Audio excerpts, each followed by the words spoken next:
সুপ্রিয় দর্শক, আসসালামু আলাইকুম। নিউজ 24 এর দুপুরের সংবাদে আপনাদেরকে স্বাগতম। প্রথমেই জানিয়ে দিচ্ছি সংবাদ শিরোনাম। চাপ দিয়ে তৌহিদ আফ্রিদি ও তার বাবাকে গ্রেফতার করানো হয়েছে দাবি নূরের। জিয়াউর রহমানের সমাধিতে সাবরিনার পদচারণায় ক্ষুব্ধ বিএনপি নেতা মুন্না। সেনাবাহিনীর টহল গাড়িতে ট্রাকের ধাক্কা, ৮ সেনা সদস্য আহত। মুন্সিগঞ্জে পুলিশ ক্যাম্পে সন্ত্রাসী হামলা, ব্যাপক গোলাগুলি। পেকুয়ায় 2 মোটরসাইকেলের সংঘর্ষে জামায়াত নেতা নিহত। শুনছিলেন সংবাদ শিরোনাম। পুরো খবর পেতে ভিডিওটি শেষ পর্যন্ত দেখুন।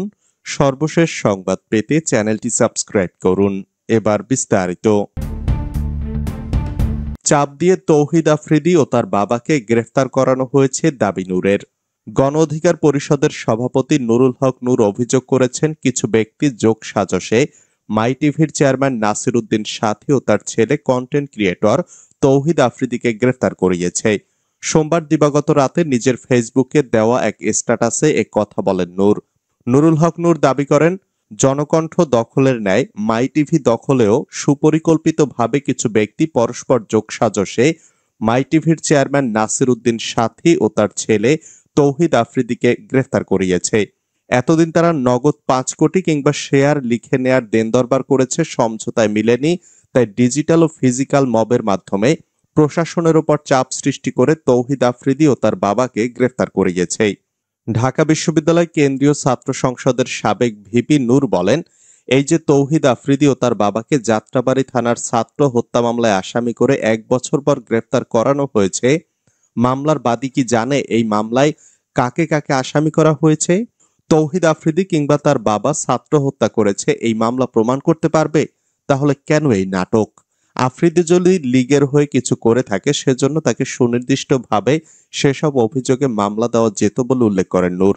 তিনি প্রশ্ন তোলেন, সে ধরনের মামলা না করে কেন তাকে ও তার বাবাকে যাত্রাবাড়ির ছাত্র হত্যার মামলায় ভিত্তিহীনভাবে আসামি করে 1 বছর পর গ্রেফতার করানো হলো? এই যে হঠাৎ বিপ্লবের চেতনায় দখলদার হয়ে ওঠা ফিজিক্যাল ও ডিজিটাল মব সৃষ্টিকারী দুর্বৃত্তদের চাপে প্রশাসন মাঝে মাঝে কিছু বিবেচনাহীন সিদ্ধান্ত নিচ্ছে, এর প্রভাব কি প্রশাসন বা আমরা উপলব্ধি করতে পারছি? গণ অধিকার পরিষদের সভাপতি বলেন, স্বাভাবিকভাবেই সরাসরি রাজনৈতিক দলের সাথে সম্পৃক্ত না থাকার ফলে এ দুজনের গ্রেফতার দেশি বিদেশি মানবাধিকার সংগঠন সহ অনেক ক্ষেত্রে রেফারেন্স হবে যে এভাবে যারা ঘটনার সাথে সংশ্লিষ্ট নয়, গণমাধ্যমের মালিক, ব্যবসায়ী, সেলিব্রিটিরাও মবের শিকার হচ্ছে, তাদেরকেও ঢালাওভাবে আসামি করে প্রশাসন অন্যায়ভাবে গ্রেফতার, হয়রানি, মামলা বাণিজ্য ও মানবাধিকার লঙ্ঘন করেছে। ফলে প্রকৃত অপরাধীদের বেলাতেও রেফারেন্স হিসাবে দেশি বিদেশি মানবাধিকার সংগঠন ও অন্যান্য সংস্থা এগুলোকে উদাহরণ হিসাবে তাদের রিপোর্টে তুলে ধরবে। এই বিষয়টি হয়তো সাধারণ মানুষ অনেকেই বুঝবে না, তাদের জন্য বলা, মাঝে মাঝে নিশ্চয়ই দেখেছেন যুক্তরাষ্ট্র, অস্ট্রেলিয়া, কানাডা সহ পশ্চিমা দেশসমূহ লীগ আমলে বাংলাদেশের বিরোধী দলের উপর দমন পীড়ন নিয়ে রিপোর্ট ব্যবহার করবে। এসব ইস্যুতে সরকারের উপর দেশি বিদেশি চাপ বাড়বে, ফলে স্বাভাবিকভাবেই দেখা যাবে দেশি বিদেশি চাপে অনেক ক্ষেত্রে সরকার, আইন শৃঙ্খলা বাহিনী প্রকৃত অপরাধীদের বিরুদ্ধেও পদক্ষেপ গ্রহণে পিছপা হতে বাধ্য হবে বলে মনে করেন নূর।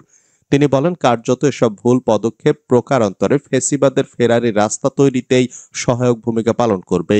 সবশেষে ডাকসুর সাবেক ভিপি নূর বলেন, জনকণ্ঠ দখলের ন্যায় মাই টিভি দখলেও যারা প্রশাসনের উপর চাপ সৃষ্টি করে এগুলো করাচ্ছে, তাদের মুখোশ উন্মোচন করে তাদের বিরুদ্ধেও ব্যবস্থা নেওয়া হোক। জিয়াউর রহমানের সমাধিতে সাবরিনার পদচারণায় ক্ষুব্ধ বিএনপি নেতা মুন্না। বিএনপির প্রতিষ্ঠাতা ও সাবেক রাষ্ট্রপতি জিয়াউর রহমানের সমাধিতে বিতর্কিত চিকিৎসক সাবরিনার শ্রদ্ধা জানানোয় ক্ষোভ প্রকাশ করেছেন জাতীয়তাবাদী যুবদলের সভাপতি আব্দুল মোনায়েম মুন্না। সোমবার ফেসবুকে এক স্ট্যাটাসে তিনি এই ক্ষোভ প্রকাশ করেন। এছাড়াও যাদের হাত ধরে তিনি জিয়াউর রহমানের সমাধিতে গেছেন তাদের বিরুদ্ধে কঠিন ব্যবস্থা নেওয়ার কথাও জানান মুন্না। ফেসবুক স্ট্যাটাসে তিনি লেখেন, বিতর্কিত ডাক্তার সাবরিনা সাবেক রাষ্ট্রপতি জিয়াউর রহমানের সমাধিতে যাওয়ার সাহস পেল কোথায়? তাকে যারা নিয়ে গেছে তদন্ত সাপেক্ষে তাদের বিরুদ্ধে কঠিন ব্যবস্থা নেওয়া হোক।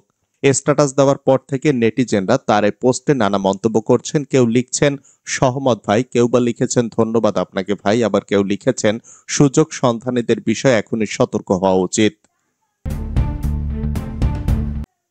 সেনাবাহিনীর টহল গাড়িতে ট্রাকের ধাক্কা, ৮ সেনা সদস্য আহত। রাজশাহীতে সেনাবাহিনীর টহল ভ্যানে ট্রাকের ধাক্কায় ৮ সেনা সদস্য আহত হয়েছেন। মঙ্গলবার ভোর ৫টার দিকে মোহনপুর উপজেলা সদরের মডেল টাউন এলাকায় এ ঘটনা ঘটে। পুলিশ ও স্থানীয় সূত্রে জানা গেছে, সেনাবাহিনীর একটি টহল দল রাতে টহল দিচ্ছিল। পরে তাদের বহনকৃত গাড়িটি মোহনপুর টাউন এলাকায় পৌঁছালে পেছন থেকে একটি ট্রাক ধাক্কা দেয়। এতে সড়কের পাশের খালে পড়ে যায় ট্রাক ও সেনাবাহিনীর গাড়িটি। এ সময় ৮ সেনা সদস্য আহত হন। তাদেরকে রাজশাহী মেডিকেল কলেজ হাসপাতালে নেওয়া হয়েছে। এদের মধ্যে ২ জনের অবস্থা আশঙ্কাজনক। এ বিষয়ে রাজশাহী মোহনপুর থানার ভারপ্রাপ্ত কর্মকর্তা আতাউর রহমান গণমাধ্যমকে বলেন, মোহনপুর থানার মডেল টাউন এলাকায় সেনাবাহিনীর গাড়িকে একটি ট্রাক ধাক্কা দেয়। এতে ৮ সেনা সদস্য আহত হয়েছেন। তিনি আরো বলেন, তবে এই ঘটনায় এখন পর্যন্ত কেউ কোনো মামলা দায়ের করেনি। আইনগত বিষয়টি এখনো প্রক্রিয়াধীন আছে। মুন্সিগঞ্জে পুলিশ ক্যাম্পে সন্ত্রাসী হামলা, ব্যাপক গোলাগুলি। মুন্সিগঞ্জের গজারিয়া উপজেলার গুয়াগাছিয়া ইউনিয়নের জামালপুর গ্রামের সদ্য চালু হওয়া পুলিশের অস্থায়ী ক্যাম্পে অতর্কিত হামলা চালিয়েছে স্থানীয় নৌ ডাকাত নয়ন পিয়াস গ্রুপের সদস্যরা। এ সময় উভয় পক্ষের মাঝে দফায় দফায় তুমুল গোলাগুলি হয়। পরে পুলিশের প্রতিরোধের মুখে টিকতে না পেরে পালিয়ে যায় হামলাকারীরা। সোমবার বিকাল ৫টার পর উপজেলার গুয়াগাছিয়া ইউনিয়নের জামালপুর গ্রামে পুলিশ ক্যাম্প সংলগ্ন মেঘনা নদীর বেলতলিতে এ ঘটনা ঘটে। ঘটনার প্রত্যক্ষদর্শীদের সঙ্গে কথা বলে জানা গেছে, সোমবার বিকেল ৫টার পর ৫-৬টি ইঞ্জিন চালিত ট্রলার নিয়ে অস্থায়ী পুলিশ ক্যাম্প সংলগ্ন নদীতে মহড়া শুরু করে নৌডাকাত নয়ন পিয়াস গ্রুপের সদস্যরা। ক্যাম্পের কাছাকাছি জায়গায় এসে প্রথমে ৪-৫টি ককটেলের বিস্ফোরণ ঘটানো হয়। পরে ট্রলার থেকে পুলিশ ক্যাম্প লক্ষ্য করে গুলি ছুড়তে থাকে ডাকাত দলের সদস্যরা। আত্মরক্ষার্থে পুলিশও পাল্টা গুলি চালায়। এ সময় ডাকাতদের পক্ষ থেকে প্রায় ১০০ রাউন্ড এবং পুলিশের পক্ষ থেকে ২০ রাউন্ডের মতো গুলিবর্ষণ করা হয়। প্রায় ১ ঘন্টার বেশি সময় ধরে উভয় পক্ষের মধ্যে গোলাগুলি চলে। পুলিশের প্রতিরোধের মুখে টিকতে না পেরে সন্ধ্যা ৫:৩০টার দিকে ট্রলার নিয়ে মতলবের দিকে পালিয়ে যায় ডাকাত দলের সদস্যরা। পেকুয়ায় ২ মোটরসাইকেলের সংঘর্ষে জামায়াত নেতা নিহত। কক্সবাজারের পেকুয়ায় ২ মোটরসাইকেলের সংঘর্ষে জাহাঙ্গীর আলম নামের জামায়াতে ইসলামীর স্থানীয় এক নেতা নিহত হয়েছেন।